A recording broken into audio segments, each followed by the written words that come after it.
Hey hobbyists, welcome back. If you haven't noticed by the stuff behind me, today we're going to be talking about fishing line, braid, mono, copoly, fluorocarbon, right? And I'll kind of do a quick overview of what each one is, but I want to talk more about their use cases and what you can use them for in your fishing. And, you know, do you use one type of line? Should we mix it up?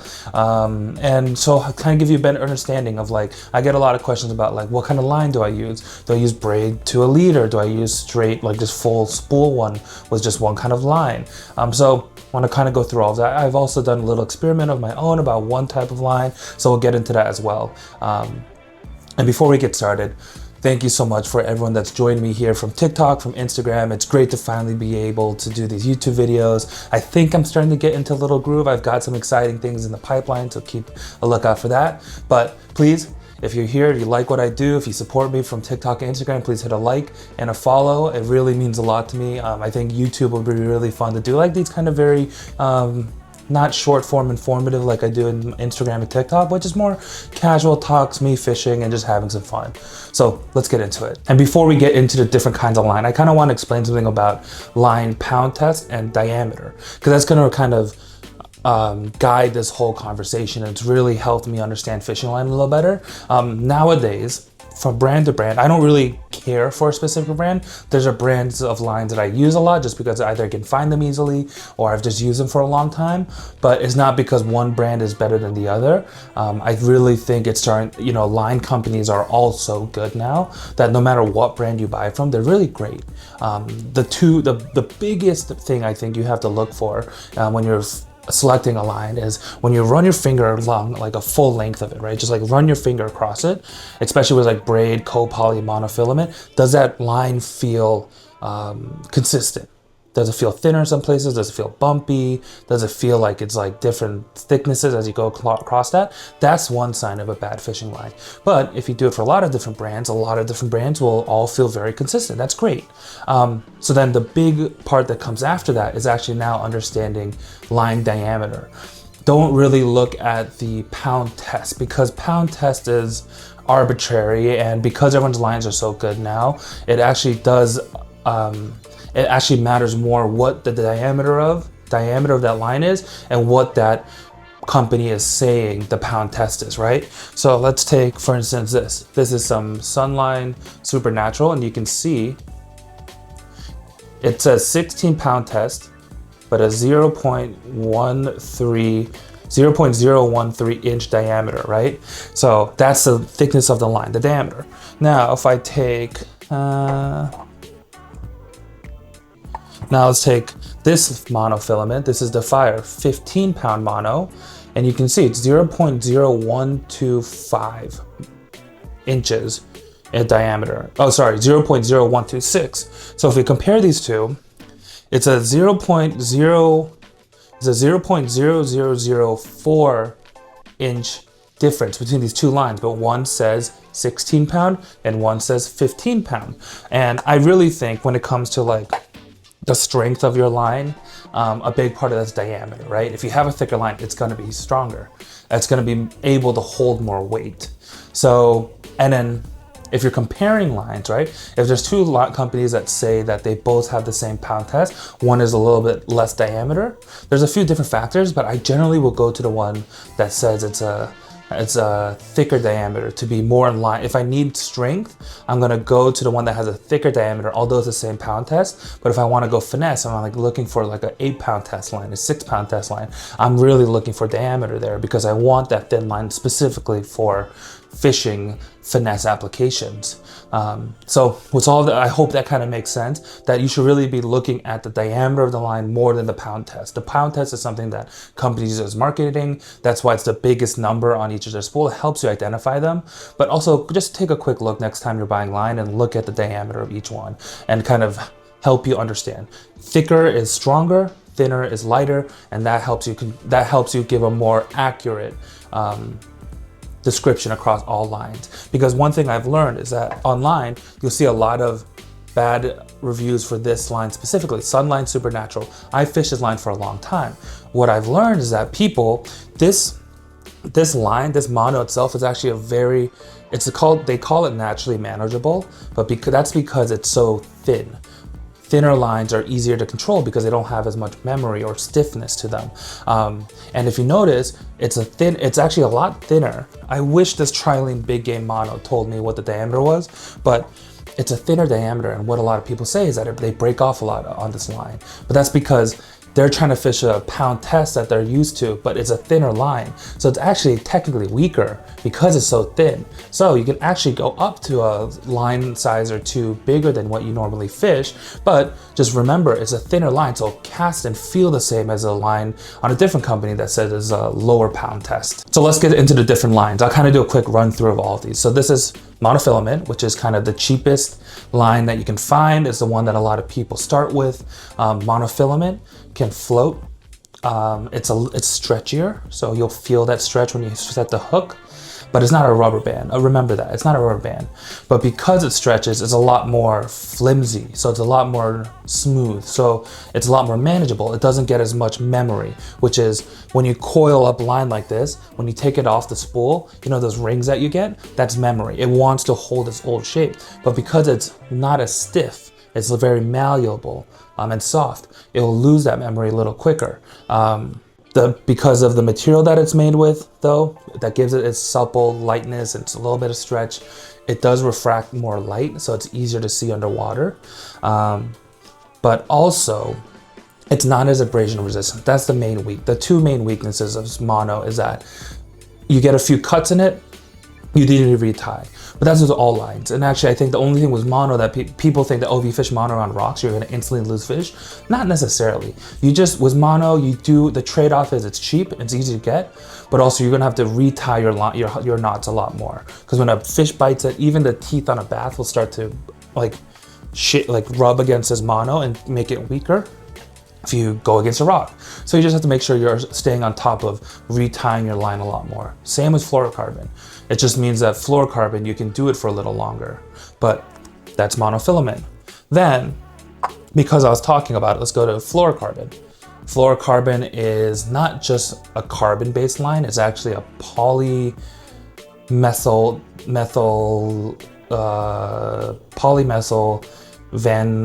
I don't know, I'll put up the name here somewhere. But with fluorocarbon is a different type of line. And the big thing here is that per pound test, it's a lot thinner in diameter. So compared to a mono, if we're talking about a 16 pound test line, let's say, the fluorocarbon will actually be thinner in diameter because of the way they make it. Now, because of how thin it can be, it's actually a lot more dense and it sinks, unlike mono, but also the material that's made out of it doesn't stretch as much. But also, because of that, because it doesn't stretch as much, it's a lot more stiff. It'll you know how it's like standing up right here? If I take my spool of, I guess it's the same for mono, but it's a lot more stiff than monofilament. Companies are making softer and softer fluorocarbons, which is great, but it's a little stiffer, so it'll have a little bit more stiffness and memory. But also, the one thing with monofilament that fluorocarbon has is that actually monofilament will slowly degrade in UV light. So if you have a clear monofilament, you'll start to see the colors change if you keep them out in the sun too much. And if there's too much heat, the monofilament will get much weaker. But fluorocarbon doesn't have that issue as much because of the material it's made. And it doesn't stretch as much and all that thing. And then we get into copolymer line, which is essentially a monofilament that is wrapped in fluorocarbon line. So you're kind of trying to take the best of both worlds, right? So you have that softer suppleness and a little bit of stretch that monofilament has, but then you get the abrasion resistance. You put that armor of fluorocarbon around that line. Now, it does float. So copolymer line does float because it's like hollower in the middle, technically because of the monofilament. It stretches a little bit, but then it's a little bit more abrasion resistant, but it does have a little bit more memory to it, and also it's going to be a little thicker than fluorocarbon as well, but it's a great kind of middle ground, and it's also fairly cheap. And then finally we'll get into braid. So what braid is different strands of line braided together to make one line. And this braid comes in many different strands. So this is suffix 832. 832 refers to the 8 strands that they weave together to make the suffix. So there's 4 strand braid, 8 strand braid, 11 strand braid, 12 brand strand, 13 strand braid now. And I guess if we're talking about braid, the kind of difference between that 4 strand and that 13 strand is that a 4 strand is 4 lines put together, and it'll actually feel more square. So it'll be rougher, it has edges to it. That's really great for when you're fishing around vegetation. The less strands you have that kind of friction force that you can use to cut weeds with them. But it's not as round. So casting, you'll hear it, like when you fish a 4-strand braid, you'll hear it on your guides grinding. But then once you go to like a 13-strand braid, all those little dots, now you have a 13-sided square. So it's much smoother. You'll cast much smoother. It won't catch as much air when you're casting, so you get much better casting distance. But then you start losing that ability to cut through grass. So that's kind of the trade-off. But with braid, because of the way it's made, it has very little stretch. A little bit, but barely. Like this stuff is not stretching. It floats, and it floats for a little bit. What I mean by that is braid is still like fabric. So if it's in the water, it's going to start taking on water, absorb water after a while. Like fresh braid that has that little bit of waxy coating on it won't sink as fast at first, but as you fish that line, it's going to start coming off. But after a while, you'll notice your braid will actually sink. It's not fully floating, but it's not as strong to abrasion like monofilament is because it's made out of strands. So as as it gets rubbed up against stuff, you kind of start seeing flecks of like line coming up, not line, but like little tufts of like fluff coming off. That's your sign to cut it off and retie. But it has no stretch. It floats a little bit, and it's really strong. It's very strong for the diameter. This stuff is, it's like a rope.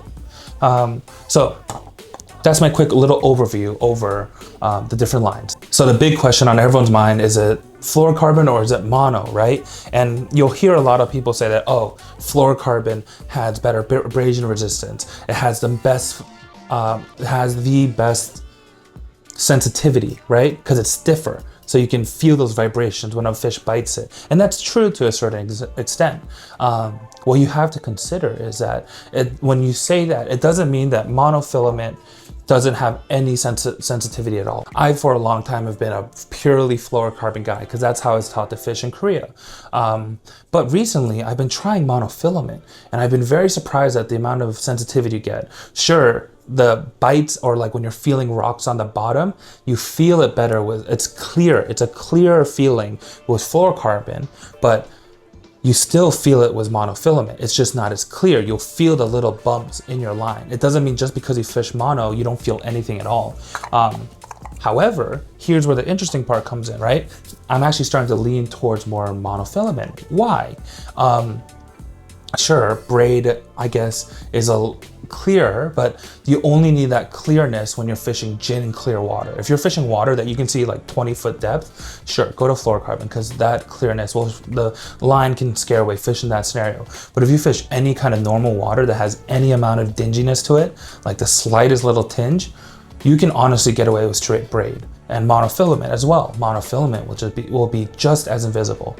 And then, sure, the abrasion resistance on monofilament may not be as good as fluorocarbon, but like I said, a big part of that is making sure you stay on top of retying your knots after each after each bite, after each fish, after each time you run against some rocks a lot.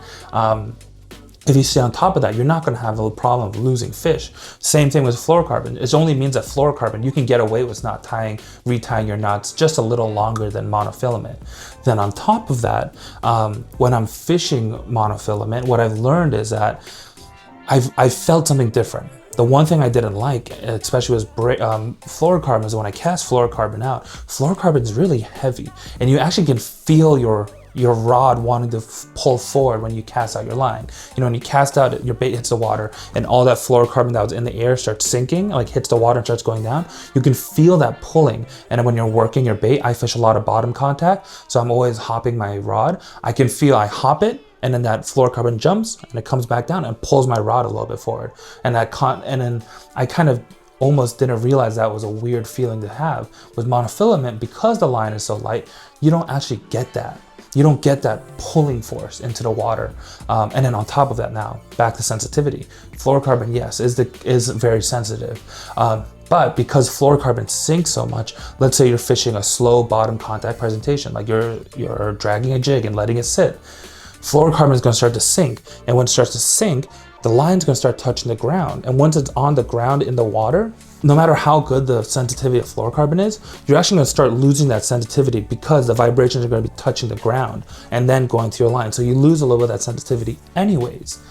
Monofilament floats. So from the point where your bait is tied to your line is tied to your bait, the line is just floating up. So it's not touching the bottom. So actually, it kind of makes up for sensitivity in that sense.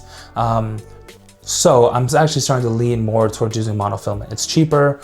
It gives me more flexibility.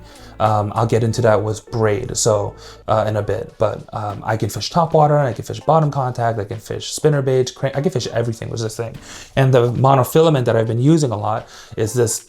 I've been testing this Defire Armillo from Sunline. So it's a monofilament made by a pro bass fisherman in Japan, and it's a little less stretchy than most monofilament if you don't like the stretch, but also it's a little stronger. I feel like it has a little bit more stiffness, so it gives you back a bit of that sensitivity you lose with monofilament.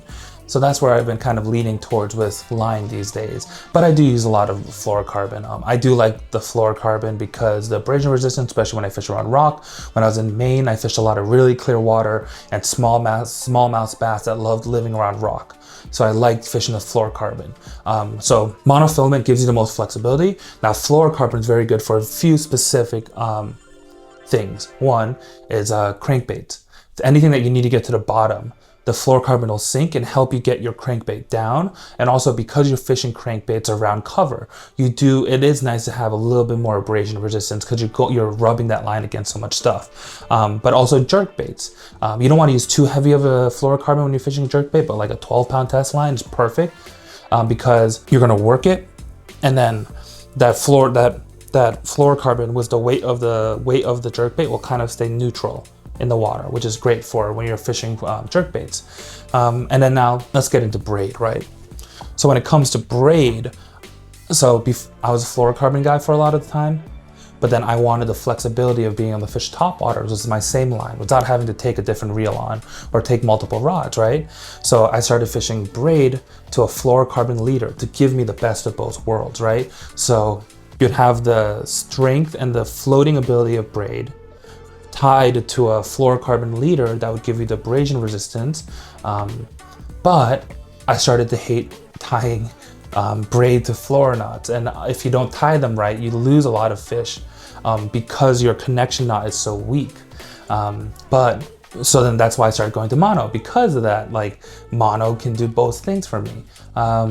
So I fished braid for a long time, braid to leader for a long time because it gave me a lot of flexibility, or braid to mono as well. What I will say about braid is that of the three lines, when we have tension, so if we're constantly holding our tension in our line and it's tight, braid is going to have the best sensitivity out of the three. I don't care what you say about anything. Braid will be the most sensitive, but we're not always having our line we're not always fishing our line like tensed up like this. Our bait's not always tensed up against our rod. It'll kind of float. And what happens is underwater, it starts to like waver, right? If you ever throw a towel in the pool, it starts like waving. So you have all of that. So there's no way a bite is going to be translated through line that's waving in the water. So it's not always the most sensitive. However, to make up with that, if you fish braid that has like this, I fish a lot of really bright braid, like a high vis green, because I'm not gonna be able to feel the bite. I need to at least see my line in the water and know when a fish takes it. Like you'll see the line jump, or you start seeing your line kind of move to the side or go off to one direction. And that's how you make up for that loss of sensitivity. But like I mentioned earlier, was a 4-strand braid. It's great for fishing around grass because braid will just cut through stuff. So if you're fishing around a lot of vegetation, a 4-strand braid is great because it'll just slice through vegetation because of that friction. But here's the one thing about braid that you do really need to take into account. Because braid has very little stretch, if you're fishing a very heavy braid and you go to set the hook really hard on a bass, one, you may run into the issue of breaking your rod, first of all, but also it can put damage onto your line, especially if you don't set your breaks. Especially when you're fishing braid and you're gonna be fishing big fish, you wanna make sure you have a little bit of, like when you set that hook, that you can feel your spool slightly turning because your brakes are set a little lower. If not, what can happen is all that force that you're going into setting the hook will go through your rod, if it doesn't break your rod, into your spool, and it'll actually bend out the spool a little bit. You can actually damage your spool by fishing straight braid without any stretch and setting your hook too hard without any drag out. So if you're gonna fish straight braid, by all means, go ahead and do it. Just make sure to set your drags a little looser, just so that you can get a little bit of give when you set your hook, or you can run into the issue of damaging your gear. And then I haven't talked about copolymer. With copolymer, I honestly haven't fished just straight copolymer very much. I use it mainly for my big glide baits. So my big rod setup, I like copolymer. It's stretchy enough so that if I backlash mid-cast, I'm not losing a $100 glide bait. But I also use it on a braid to leader for my big glide bait. So I use this 17-pound test or even a 20-pound test mono on the back of like 60-pound braid for my big glide bait setup. So there's a use there, but I honestly don't use copolymer too much because it's trying to do everything. It has too much sensitivity, it has too much memory, so it gets hard to cast. It floats, but it's like that sensitivity, the coiling of this memory really sucks. So I don't really fish it straight too much unless I have like a really heavy bait to kind of help me pull out that coiling. So the big thing is with the lines, use what you want, right? If you're a big cover fisherman, then definitely go to fluorocarbon. I think it definitely helps there. I think someone told me once that once you tie a knot from your line to your bait, you only have about 50 to 70% of the strength of your line. So let's say if you have a 10-pound line, if you tie it wrong, if you tie it right, you have a 7-pound test line at that knot. And then if you tie it wrong, you have a 5-pound test line at that knot. So the knot is what you have to really protect, right? When you're setting that hook, you may have 10-pound test line, but if you put 10 pounds of force into setting your hook, you're gonna pop that knot, right? Every time. So loosen your drag a little bit. Make sure you're aware that your drag needs to be set a little looser. So when you set the hook, what I like to do when I'm setting the hook on any kind of line is I'll set my drag a little looser, but I'll keep my thumb down on the spool. So my thumb is acting as a secondary drag if I'm worried about like not setting the hook hard enough. Hopefully this is helpful. So kind of like test around, try a few different things. If you have any questions about line and what you want to use or any kind of lines, just leave a comment up below and I'll do my best to try to get to all of them. But thank you guys so much for joining me today. Check out some of my other videos if they're here. I'm still working out on how to be a YouTuber, but check out my other videos. If this information was helpful, leave a like, subscribe, and we'll see you in the next one. So what are you waiting for? Get out there.